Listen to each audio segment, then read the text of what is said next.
പ്രത്യക്ഷീകരണത്തിൻ്റെ 3-ാം ദിവസമായപ്പോഴേക്കും ഈ വാർത്ത മെഡ്ജുഗോറിയയിലും സമീപ ഗ്രാമങ്ങളിലും പടർന്നു. അതുകൊണ്ട് തന്നെ 3-ാം ദിവസം സായാഹ്നമായപ്പോഴേക്കും അനേകം ആളുകൾ കുന്നിൻ ചെരുവിലേക്കെത്തി. മാരിങ്കോ കുട്ടികളെ അനുഗമിച്ചിരുന്നു. അവർക്ക് എന്തെങ്കിലും സംരക്ഷണമോ ആവശ്യമോ ഉണ്ടായേക്കാം എന്ന് അദ്ദേഹം ചിന്തിച്ചു. ഒരു കുപ്പി വിശുദ്ധ ജലവും മാരിങ്കോ കയ്യിൽ കരുതി. പ്രത്യക്ഷീകരണം നടക്കുമ്പോൾ വിശുദ്ധ ജലം അവിടേക്ക് തളിക്കണമെന്ന് ചില മുതിർന്ന സ്ത്രീകൾ കുട്ടികളെ ഉപദേശിച്ചിരുന്നു. 3-ാം ദിവസം പരിശുദ്ധ അമ്മ പ്രത്യക്ഷപ്പെടുന്നതിന് മുൻപ് ഒരു വലിയ പ്രകാശം 3 തവണ കുന്നിൽ തെളിഞ്ഞു. ഈ പ്രകാശം മിന്നിമറയുന്നത് കണ്ട കുട്ടികൾ കുന്നിലേക്ക് ഓടാൻ തുടങ്ങി. വിക്ക പറയുന്നത് ഇങ്ങനെയാണ്: ഞങ്ങൾക്ക് ചിറകുകൾ വെച്ച പോലെയായിരുന്നു. കല്ലുകൾ നിറഞ്ഞ കുന്നായിരുന്നിട്ട് പോലും പക്ഷികളെപ്പോലെ പറന്നാണ് ഞങ്ങളത് കയറിയത്. പ്രകാശം മിന്നിയപ്പോൾ തടിച്ചുകൂടിയ ജനങ്ങളിൽ അത്ഭുതവും ഭയവും ഉളവായി. കഴിഞ്ഞ ദിവസങ്ങളിലേക്കാൾ കുറേയധികം ഉയരത്തിലാണ് ഈ ദിവസം മഡോണ കുന്നിൽ വന്ന് നിന്നത്. ഒരു പഴയ മരക്കുരിശുമുണ്ടായിരുന്നു. അവിടെ എത്തിയപ്പോൾ കുട്ടികളെല്ലാവരും ഒരുമിച്ച് മുട്ടിന്മേൽ വീണു. മാരിങ്കോയും കുട്ടികളോടൊപ്പം ഉണ്ടായിരുന്നു. പ്രത്യക്ഷം നടക്കുമ്പോൾ വിശുദ്ധ ജലം തളിക്കണം എന്ന് അദ്ദേഹം തീരുമാനിച്ചിരുന്നു. പക്ഷേ അതിന് സാധിക്കാതെ വിശുദ്ധ ജലം അദ്ദേഹം വിസ്കായ്ക്ക് കൈമാറി. വിസ്കയാകട്ടെ ആ വിശുദ്ധ ജലം മുഴുവൻ തന്നെ ആ രൂപത്തിലേക്ക് തളിച്ച് ഇപ്രകാരം പറഞ്ഞു: നിങ്ങൾ പരിശുദ്ധ അമ്മ തന്നെയാണെങ്കിൽ ഞങ്ങളോടൊത്ത് തന്നെയായിരിക്കുക, അല്ലെങ്കിൽ ഉടനെ ഇവിടെ വിട്ടു പോവുക. പക്ഷേ മഡോണ അവരെ നോക്കി ചിരിച്ചുകൊണ്ടിരുന്നു എന്നാണ് വിസ്ക പറയുന്നത്. കുട്ടികൾ പ്രാർത്ഥിച്ചുകൊണ്ടിരുന്നു. ഇടയ്ക്ക് അവർ പാട്ടുകളും പാടുന്നുണ്ടായിരുന്നു. മാരിങ്കോ ഇവാങ്കയോട് എന്തിനാണ് നിങ്ങൾ ഇവിടേക്ക് വന്നത് എന്ന് ഗോസ്പയോട് ചോദിക്കണം എന്ന് പറഞ്ഞിരുന്നു. ഇവാങ്ക അത് ചോദിച്ചപ്പോൾ പരിശുദ്ധ അമ്മ ഇങ്ങനെ മറുപടി കൊടുത്തു: ഇവിടെ കുറേ നല്ല വിശ്വാസികൾ ഉണ്ട് എന്നതിനാലാണ് ഞാൻ ഇവിടേക്ക് വന്നത്. നിങ്ങളോട് ചേർന്ന് ലോകത്തെ മാനസാന്തരപ്പെടുത്താനും തിരികെ ദൈവത്തിലേക്ക് കൊണ്ടുവരുവാനും ഞാൻ ആഗ്രഹിക്കുന്നു.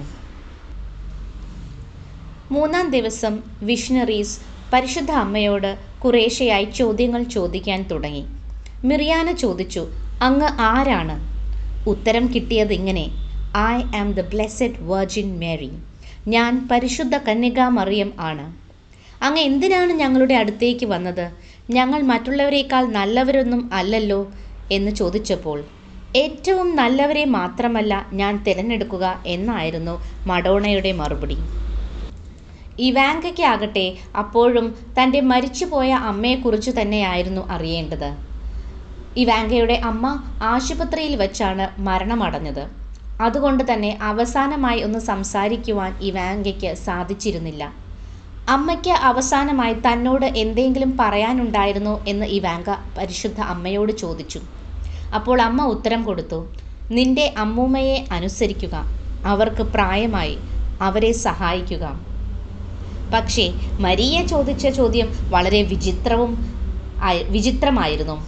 അന്യഗ്രഹങ്ങളിൽ ജീവനുണ്ടോ എന്നാണ് അവൾ ചോദിച്ചത്.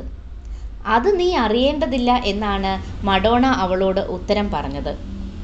കുട്ടികൾ തങ്ങളെ വിശ്വസിക്കാത്തവർക്ക് വേണ്ടി ഒരു അടയാളം നൽകുമോ എന്ന് ഗോസ്പയോട് ചോദിച്ചപ്പോൾ കാണാതെ തന്നെ വിശ്വസിക്കുന്നവർ ഭാഗ്യവാന്മാർ എന്നാണ് മഡോണ പറഞ്ഞത്. വീണ്ടും ഞങ്ങളെ കാണാൻ വരുമോ എന്ന് കുട്ടികൾ ചോദിച്ചപ്പോൾ ഞാൻ വരും, ഇന്നലെ കണ്ട സ്ഥലത്ത് തന്നെ എന്ന് അമ്മ മറുപടി പറഞ്ഞു. ഏകദേശം 7 മണിയോടെ പ്രത്യക്ഷീകരണം കഴിഞ്ഞു. ചുറ്റും ജനം തടിച്ചു കൂടിയിരുന്നതിനാൽ അവർക്ക് മുന്നോട്ടു പോകാൻ മാരിങ്കോ വഴി ഒരുക്കി കൊടുക്കേണ്ടി വന്നു. മരിയ മുന്നേ തന്നെ പോയി. പകുതി വഴി എത്തിയപ്പോൾ ഏതോ ഒരു അദൃശ്യ ശക്തിയാൽ അവൾ ഒരു സൈഡിലേക്ക് തള്ളപ്പെട്ടു. അവിടെ മരിയ പരിശുദ്ധ അമ്മയെ കണ്ടു. അമ്മ കരയുകയായിരുന്നു. പുറകിൽ ഒരു മരക്കുരിശും. സമാധാനം, സമാധാനം, സമാധാനം. ദൈവവുമായി നിങ്ങൾ സമാധാനം സ്ഥാപിക്കുവിൻ. നിങ്ങൾ പരസ്പരം സമാധാനത്തിലായിരിക്കുവിൻ. പക്ഷേ അതിനായി നിങ്ങൾ വിശ്വസിക്കുകയും പ്രാർത്ഥിക്കുകയും ഉപവസിക്കുകയും കുമ്പസാരിക്കുകയും വേണം. ഇത് പറഞ്ഞപ്പോൾ പരിശുദ്ധ അമ്മ കരയുകയായിരുന്നു. മരിയ ആകെ തളർന്നുപോയി. അപ്പോഴേക്കും മറ്റുള്ളവർ എത്തി അവളെ സഹായിച്ചു. മരിയ തനിക്കുണ്ടായ അനുഭവത്തെപ്പറ്റി പറയുന്നത് ഇങ്ങനെയാണ്: അത് വർണ്ണിക്കാൻ പറ്റാത്ത ഒരു അനുഭവമാണ്. മഡോണ കരയുന്നത് കണ്ടപ്പോൾ എനിക്ക് സഹിക്കാനായില്ല. സമാധാനത്തിനായാണ് അമ്മ നമ്മുടെ അടുത്തേക്ക് വന്നിരിക്കുന്നത്. സമാധാനം നൽകുവാനാണ് അമ്മ വന്നത്. നമ്മുടെ ഹൃദയങ്ങളിൽ, നമ്മുടെ കുടുംബങ്ങളിൽ, ഈ ലോകത്ത്. തിരികെ ഭവനത്തിലെത്തിയ അവരെ കാത്ത് അവിടെയും നിറയെ ആളുകളായിരുന്നു. രാത്രിയായെങ്കിലും ദീർഘനേരം ജനം അവിടെ നിന്ന് എല്ലാം അന്വേഷിച്ച് അറിയുകയായിരുന്നു. പ്രത്യക്ഷീകരണത്തെപ്പറ്റി വീണ്ടും വീണ്ടും അവർക്ക് ആവർത്തിച്ച് പറയേണ്ടി വന്നു. പ്രത്യക്ഷീകരണത്തിൻ്റെ ഈ 3-ാം ദിവസമാണ് താൻ ആരാണെന്നും തൻ്റെ വരവിൻ്റെ ഉദ്ദേശമെന്തെന്നും ഗോസ്പ വെളിപ്പെടുത്തിയത്. ഞാൻ പരിശുദ്ധ കന്യകാ മറിയം ആണ്. ലോകത്തെ മാനസാന്തരപ്പെടുത്തുവാനും സമാധാനത്തിന് വിളിക്കുവാനും ആണ് ഞാൻ വന്നത് എന്ന് അമ്മ വെളിപ്പെടുത്തിയത് ഇന്നേ ദിവസമാണ്. മെഡ്ജുഗോറിയയിൽ പോകുന്ന ആർക്കും ഈ സമാധാനം അവിടെ ഓരോ ചെറിയ കാര്യത്തിലും അനുഭവിക്കാൻ സാധിക്കും. കാരണം സമാധാനത്തിൻ്റെ രാജ്ഞി മെഡ്ജുഗോറിയയിൽ ഇന്നും സന്ദർശിക്കുന്നു, ദൈവത്തിൻ്റെ സമാധാന സന്ദേശവുമായി. Ave Maria.